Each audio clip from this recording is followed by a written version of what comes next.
Selamat pagi Ibu. Selamat pagi. Permisi. Silakan, mungkin bisa dibantu. Minta maaf sebelumnya Ibu sudah mengganggu Ibu punya waktu sebentar. Begini Ibu, seperti yang sudah Ibu ketahui bahwa saya ini adalah salah satu guru dari sekolah ini sebagai calon guru penggerak angkatan 7 Kota Kupang. Nah, kami mempunyai tugas sebagai calon guru penggerak itu untuk mewawancarai kepala sekolah sebagai pimpinan sekolah. Jadi tujuan saya bertemu dengan Ibu pagi ini adalah untuk mewawancarai Ibu terkait dengan pengambilan keputusan berbasis nilai-nilai kebajikan sebagai seorang pemimpin sekolah. Nah, kira-kira bisa Ibu saya wawancara Ibu? Baik Ibu, sebagai seorang pemimpin sekolah, selama Ibu menjabat sebagai kepala sekolah di sekolah ini, tentu banyak masalah-masalah atau kasus-kasus yang Ibu hadapi. Nah, dari semua kasus-kasus yang ada, apakah Ibu sebagai seorang kepala sekolah dapat mengidentifikasikan kasus-kasus dilema etika ataupun rujukan moral?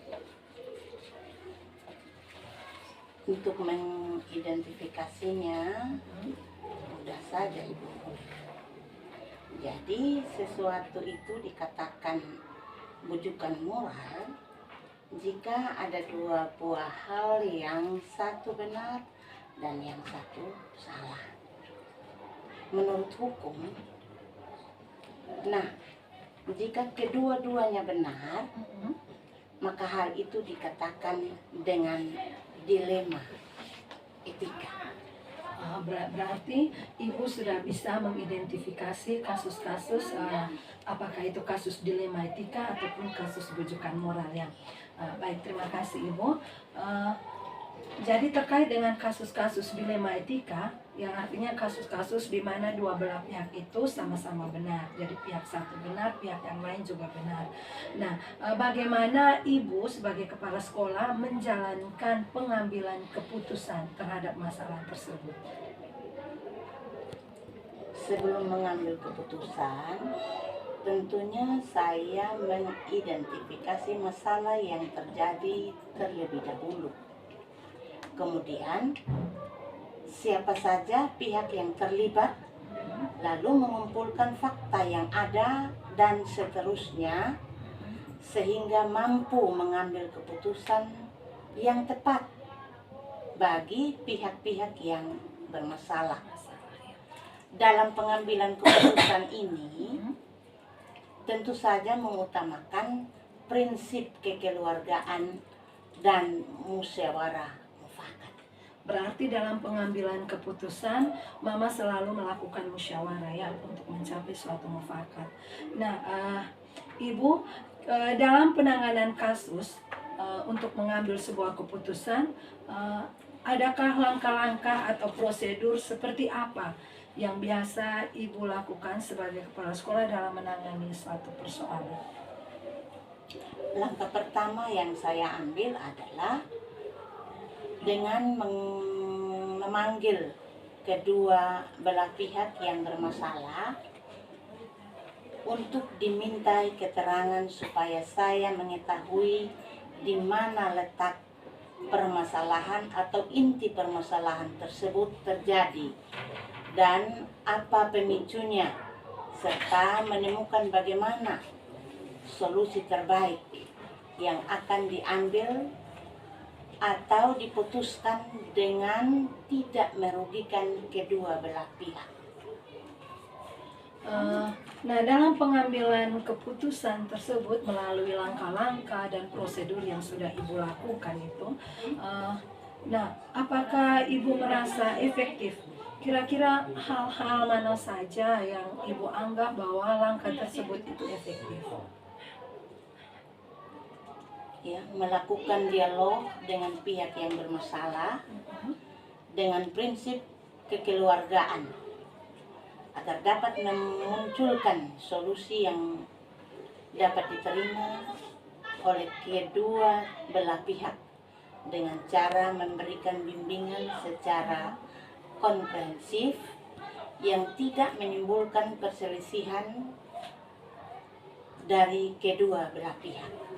Berarti prinsip-prinsip kekeluargaan selalu diutamakan dalam pengambilan suatu keputusan. Jadi dialog dengan pihak-pihak yang terlibat itu Ibu anggap bahwa itu adalah hal yang paling efektif ya dalam langkah pengambilan keputusan. Baik Ibu, terima kasih.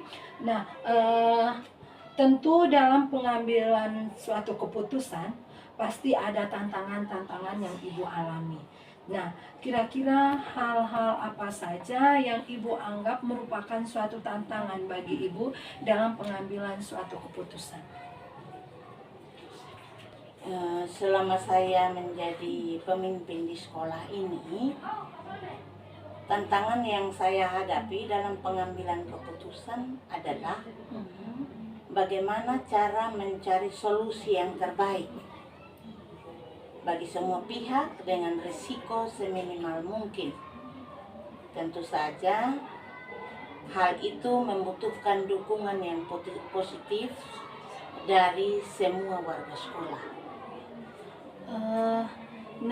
Setelah Ibu mengalami tantangan, terus ada langkah-langkah efektif yang Ibu ambil, kira-kira dalam pengambilan keputusan itu, apakah Ibu mempunyai jadwal tertentu? Artinya begini Bu, saat masalah itu ada, kasus itu ada, apakah Ibu langsung menyelesaikan persoalan tersebut, ataukah Ibu membuat suatu jadwal khusus untuk menyelesaikan masalah?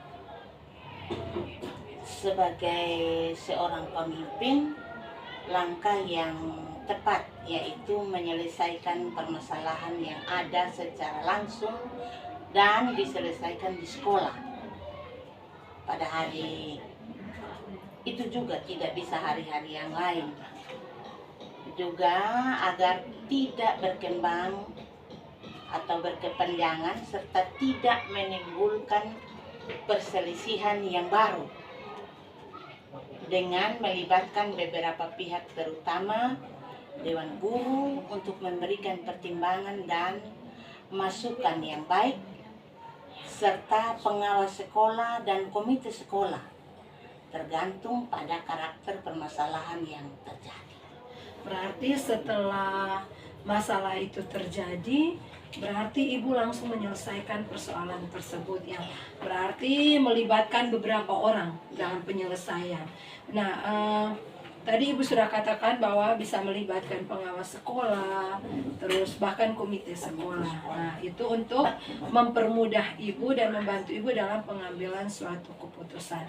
Nah, dari kasus yang Ibu alami, terus langkah-langkah yang Ibu tempuh dalam pengambilan keputusan, mana langkah yang Ibu anggap efektif, terus tantangan-tantangan yang sudah Ibu ceritakan tadi, bahkan tentang cara penyelesaian masalah itu.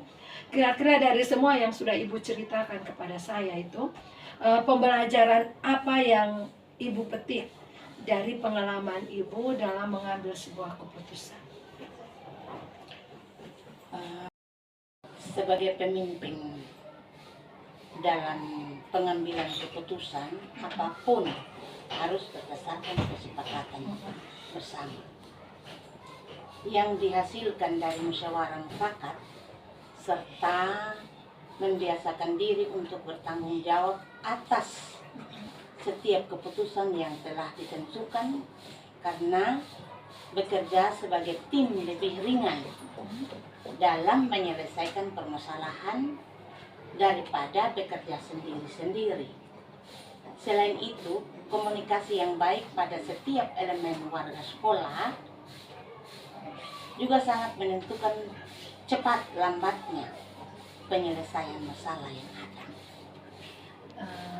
Baik, itu pembelajaran yang bisa Ibu petik selama ini dari proses pengalaman Ibu mengambil sebuah keputusan tentang kasus dilematika. Baik Ibu, saya ucapkan terima kasih banyak Ibu untuk diskusi kita hari ini tentang pengambilan keputusan berbasis nilai-nilai kebajikan sebagai seorang pemimpin. Ibu sebagai kepala sekolah di sini, saya ucapkan terima kasih banyak atas waktu yang sudah Ibu luangkan dengan saya. Sama Ibu Olive tetap semangat di dalam kegiatan guru penggerak ya. Iya. Baik Ibu, sekali lagi saya ucapkan terima kasih banyak untuk setiap motivasi dan dukungannya. Permisi Ibu.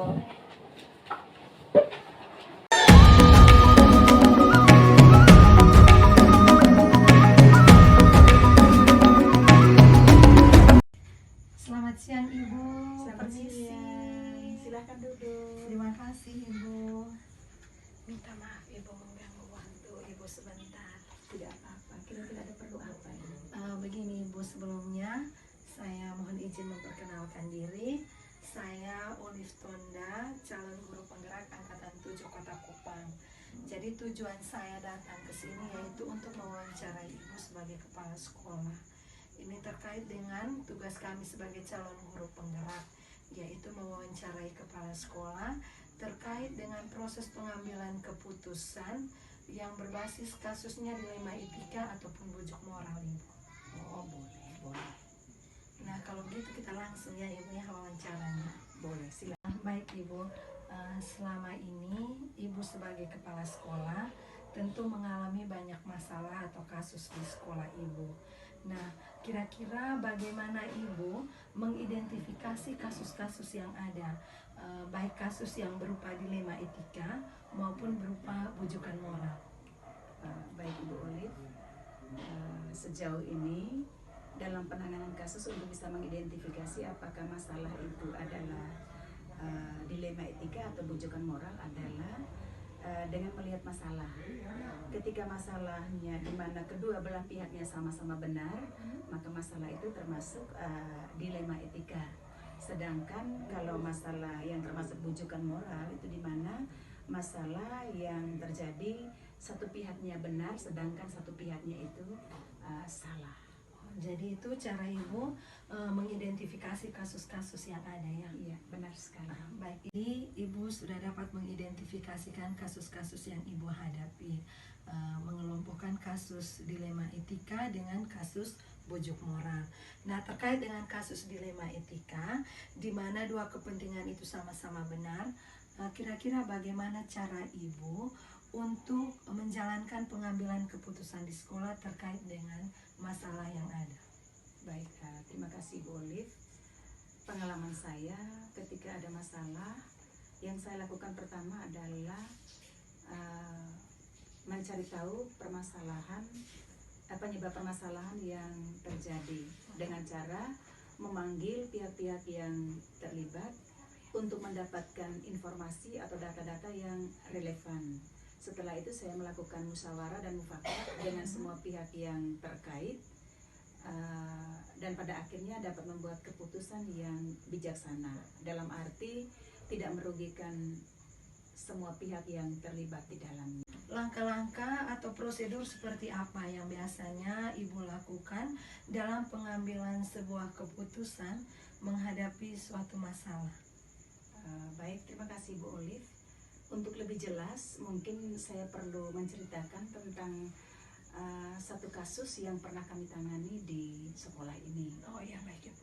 Pernah ada kasus begini, ada kejadian guru saya memberikan hukuman kepada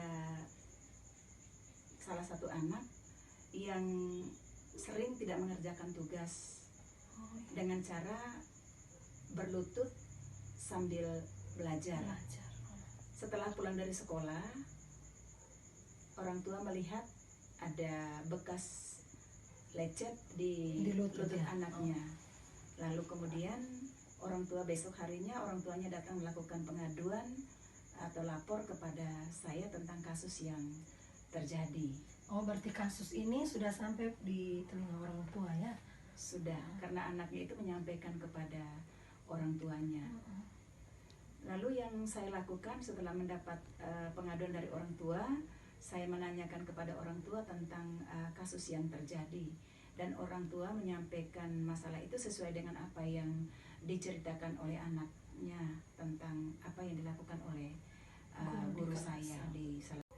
Selain itu, saya juga dalam kesempatan bertemu dengan orang tua memberikan pengertian kepada orang tua untuk memperhatikan anak Jadi tugas bertanggung jawab terhadap anak itu artinya tidak hanya saja diserahkan kepada sekolah, tetapi juga ada kerjasama antara orang tua dan dengan sekolah. Guru, ya. Sehingga kita punya anak-anak itu bisa mengikuti pembelajaran itu dengan baik dan mengerjakan tugas-tugas yang terasa sulit buat anak. Itu mungkin setelah itu saya mempertemukan mereka secara bersama-sama antara orang tua, siswa dan guru saya untuk melakukan musyawarah mufakat. Dengan demikian keputusan yang dibuat itu terkesan bijaksana dalam arti tidak merugikan salah satu pihak yang terlibat di dalamnya. Itu mungkin yang dapat kami lakukan selama ini. Dari langkah-langkah dan prosedur yang sudah Ibu lakukan itu, terkait dalam pengambilan keputusan pada kasus dilema etika itu, apakah dari langkah-langkah dan prosedur itu Ibu rasa itu sudah efektif? Sejauh ini menurut saya dalam penanganan kasus saya merasakan itu efektif. Karena begitu kita membuat keputusan dan semua pihak bisa menerima dengan lapang dada dan bisa memahami peristiwa yang terjadi dan tidak ada kelanjutannya. Nah, kalau Ibu sudah merasa efektif dengan langkah-langkah tersebut, kira-kira dalam pengambilan keputusan yang sudah pernah Ibu alami itu, adakah tantangan-tantangan lain yang Ibu hadapi? Sejauh ini tidak, tetapi tantangan yang kita rasakan ketika dalam pertemuan itu untuk melakukan musyawarah dan mufakat, ada salah satu pihak yang tetap mempertahankan bahwa dia yang paling benar dan dia tidak bisa menerima keputusan yang dilakukan oleh saya atau pihak sekolah. Nah, terkait dengan pengambilan keputusan yang Ibu lakukan itu, apakah ada jadwal-jadwal tertentu? Misalnya setelah kasus itu ada, apakah Ibu langsung menyelesaikan masalah tersebut ataukah masih menunda dengan membuat jadwal tertentu untuk pertemuan yang lain begitu? Baik ya Ibu Olive, sejauh ini tidak. Biasanya kalau ada masalah kita mungkin paling lama 1-2 hari kita langsung menyelesaikan masalah dan langsung membuat keputusan. Karena pada dasar pertimbangan saya, ketika masalah itu dibiarkan berlarut-larut maka nanti akan menimbulkan masalah baru. Karena apa? Karena rasa yang tidak puas dari salah satu pihak. Baik Ibu, terima kasih. Nah, adakah orang lain atau faktor-faktor yang lain yang berpengaruh terhadap pengambilan keputusan yang sudah Ibu lakukan? Artinya untuk mempermudah dalam pengambilan keputusan itu, adakah faktor-faktor lain ataukah ada orang lain yang terlibat? Tergantung masalahnya Ibu Olive. Kalau masalahnya bisa saya selesaikan sendiri, maka saya langsung bersama dengan pihak yang terkait membuat keputusan itu. Ya. Tetapi ketika masalahnya itu cukup sulit, maka saya perlu melibatkan orang-orang yang misalnya saya perlu orang yang mungkin ada hubungan kedekatan dengan orang yang terlibat dalam kasus itu. Baik, terima kasih Ibu. Dari semua hal yang sudah Ibu sampaikan tadi, mulai dari contoh kasus dilema etika, langkah-langkah pengambilan keputusan, bahkan tadi Ibu sudah menjelaskan tantangan-tantangan yang Ibu hadapi selama proses pengambilan keputusan pada kasus-kasus dilema etika. Nah, dari semuanya itu, kira-kira pembelajaran apa yang dapat Ibu petik terkait dari pengalaman Ibu dalam mengambil sebuah keputusan terhadap kasus dilema etika? Baik, terima kasih Bu Olive. Artinya pembelajaran dapat dipetik dari pengalaman saya mengambil keputusan dilema etika adalah yang pertama, seorang pemimpin itu harus memiliki kecerdasan emosi sosial. Kalau kita memiliki kecerdasan emosi sosial, maka kita dalam keadaan dan situasi apapun kita harus tetap sabar, tenang, dan harus menjadi orang yang bijak. Yang kedua, kita harus bangun komunikasi yang baik dengan semua pihak yang terlibat, sehingga tidak ada yang merasa bahwa disepelekan, tidak ada yang merasa sepele karena kita bisa menerima mereka. Dan yang terakhir adalah kita mampu menjadi pendengar yang baik. Ketika ada masalah kita harus mendengarkan dari semua pihak yang terlibat itu, lalu kemudian kita menjadi penengah, tidak menyalahkan salah satu pihak, dan kita pasti akan membuat keputusan dengan bijak, dalam pengertian bahwa tidak boleh ada pihak yang merasa dirugikan, dan anak tetap harus menjadi prioritas utama ya. Ibu, terima kasih banyak karena sudah meluangkan waktu untuk berdiskusi dengan saya tentang pengambilan keputusan berbasis nilai-nilai kebajikan sebagai seorang pemimpin. Saya ucapkan terima kasih banyak karena Ibu sudah mendukung saya. Ini salah satu bentuk dukungan dari Ibu kepada saya. Saya juga berterima kasih karena dengan adanya diskusi ini saya mendapatkan hal baru dari calon guru penggerak angkatan ke-7. Semoga Ibu dapat membawa perubahan bagi pendidikan kita di Indonesia, khususnya di Kota Kupang. Siap Ibu. Baik Ibu, sekali lagi saya ucapkan terima kasih banyak. Kalau begitu saya permisi pamit pulang dulu. Baik, terima kasih. Bersama kita wujudkan Merdeka Belajar. Belajar. Mari. Dan bukalah mata